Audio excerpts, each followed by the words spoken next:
Oi, gente, espero que vocês estejam bem. Vamos para o segundo exercício da FUVEST 2018, que a gente começou a resolver aqui no canal essa semana.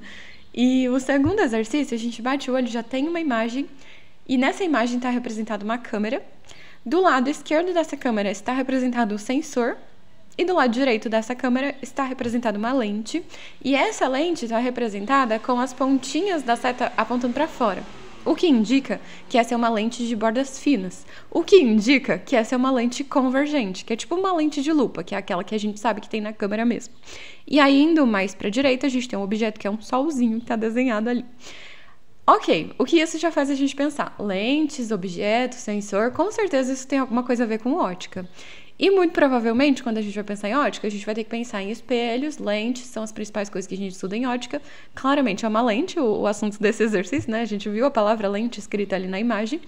Então, a gente já pode pensar, por exemplo, que para a lupa, a gente vai ter um tipo específico de formação de imagem, a gente sabe as relações matemáticas entre as grandezas relacionadas com isso. Então, tudo isso tem que vir na nossa cabeça conforme a gente está olhando para o desenho desse exercício. Agora, vamos ler, vamos pensar nos dados e aí sim a gente vai resolver. Então, o que esse exercício fala? Ele fala pra gente que câmeras digitais, como a esquematizada na figura, possuem mecanismos automáticos de focalização. Aí tem a imagem e aí vem, agora sim, as informações de fato.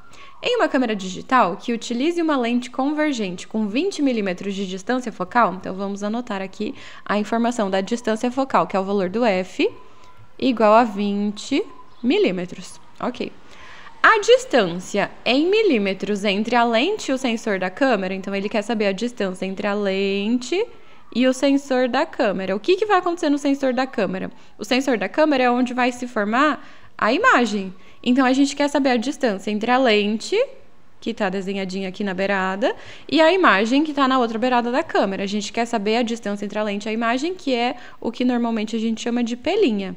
Então, pelinha é a nossa incógnita.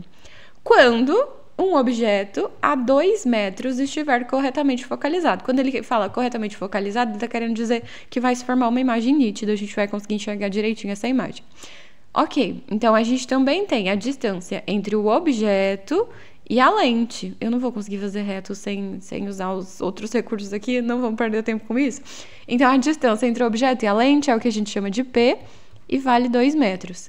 Qual das equaçõezinhas lá das lentes a gente sabe que tem F, P e P'? Aí, para responder essa pergunta, eu vou comentar uma coisa muito engraçada que aconteceu esses dias. Engraçado na minha opinião, né? Eu coloquei um vídeo na outra rede social e aí uma pessoa comentou: olha, é a moça da petalinha. Achei genial, porque é exatamente o nome que eu dou para a equação que a gente vai ter que usar aqui. Na verdade, nem sou eu que dou, foi uma aluna minha que inventou esse nome.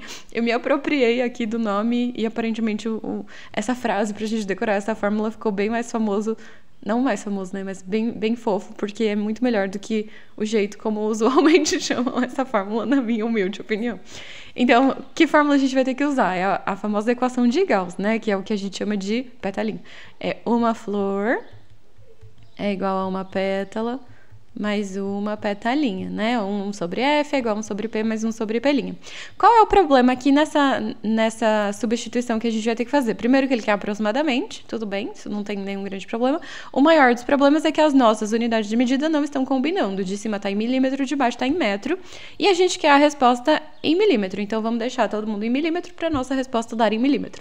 Como é que a gente transforma de metro para milímetro? A gente tem que lembrar daquela ordem lá dos prefixos basiquinhos que a gente estuda, sei lá, no 6º ano, não sei quando a gente estuda, que começa lá no quilômetro, lembram da ordem toda? Quilômetro, hectômetro, decâmetro, metro, que é onde a gente está. Depois vem o decímetro, depois vem o centímetro e por último vem o milímetro. Então, a gente quer ir do metro para o milímetro. E cada casinha que a gente anda para a direita, a gente vai multiplicar por 10. Então, de metro para decímetro, multiplica por 10. Depois, de decímetro para centímetro, multiplica por 10. Daí, de centímetro para milímetro, multiplica por 10. Então, na verdade, a gente tem que multiplicar por 10, depois por 10 de novo, depois por 10 de novo. Então, a hora que a gente multiplica esse 2 por 10, a gente chega em 20. Aí, a gente está em decímetro. Multiplica por 10 outra vez, a gente bota mais um zero, vai para centímetro. Mas a gente quer milímetro, então tem que pôr mais um zero. Então, o nosso P são 2.000 milímetros e o nosso F são 20 milímetros. E o que a gente quer saber é o pelinho. Ok, vamos lá então. Agora que já está todo mundo combinando, é só a gente substituir. Então, vai ficar 1 sobre 20, que era o F, igual a 1 sobre P que é o 2000, mais 1 sobre pelinha, que é o que a gente quer descobrir. Como é que a gente resolve?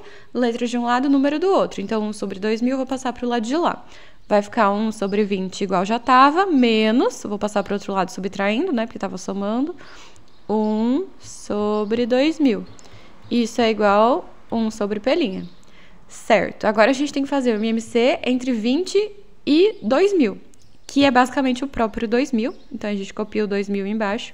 Lembrando que MMC é o menor número que está na tabuada dos dois ao mesmo tempo, e o 2000 está na tabuada do 20, por isso que a gente vai usar o próprio 2000. E para chegar no 2000, a gente vai fazer 20 vezes 100, então é só multiplicar o número de baixo por 100 também. Então vai ficar 100 menos 1 igual 1 sobre pelinha. 100 menos 1 é 99. 99, um belo número. Então, vai ficar 99 sobre 2000 igual 1 sobre pelinha. Aí, a parte mais interessante agora é que 99, ele quer aproximadamente, lembra? Se a gente fizer a conta, tudo bem, vai dar um aproximadamente ok, mas vamos multiplicar em x antes da gente fazer o aproximadamente, vai. Multiplicar em x, vai ficar 99 pelinha igual a 2000, agora sim, vou passar o 99 dividindo, 2000 dividido por 99, agora a gente pode fazer a conta completa, ou a gente pode aproximar 99, é praticamente 100, né? Então, 2000 dividido por 100, a gente pode cortar os zerinhos, e a gente vai chegar que o pelinha é aproximadamente 20 milímetros, que é a própria distância focal, olha que bonitinho. Então, um jeito de a gente chegar nessa resposta é fazendo a conta, e o outro jeito... Opa, eu fiquei levemente na frente, peraí, deixa eu vir mais pro ladinho. E o outro jeito é a gente lembrar que quando a gente está fazendo se formar a imagem, quando a gente está projetando a imagem de alguma coisa usando uma lupa, a distância com que essa imagem vai aparecer lá no lugar onde a gente está projetando, nesse caso o sensor, vai ser praticamente a própria distância focal. Se a gente estiver projetando um objeto tipo o próprio Sol, que é o que a gente faz quando a gente vai fazer atividade com lupa, de tipo botar fogo numa folhinha, alguma coisa assim, dar aquela queimada assim de leve, a distância com que a imagem do Sol é projetada é a própria distância focal, porque o Sol está suficientemente longe da lente, né? Tá a 150 milhões de quilômetros de distância aqui da Terra. Então, quando a gente faz uma aproximação assim para um objeto que está suficientemente longe em relação ao tamanho da distância focal da lente, a distância que ele vai se formar é a própria distância focal da lente, que é exatamente o que aconteceu nesse exercício. Então, se a gente lembrasse dessa ideia, a gente nem ia precisar fazer toda essa conta, a gente podia marcar o 20 direto e a gente economizaria muito tempo numa resolução desse tipo. Uma coisa que as pessoas têm me perguntado frequentemente aqui é como é que eu faço para resolver as questões de física em 3 minutos, sendo que tem umas questões que são enormes. Exatamente assim. Algumas questões vão ser muito mais rápidas, que a gente vai acabar economizando tempo. Então, se a gente pega rápido e já liga o status, se já marca direto 20 milímetros nessa, a gente não ia perder nada de tempo fazendo toda essa conta e a gente poderia usar esse tempo muito mais nas próximas questões. Então, se você está acompanhando na ordem, no último vídeo a gente fez a primeira questão, que foi basicamente uma interpretação de gráfico e uma transformação de unidade de medida, foi super rápido.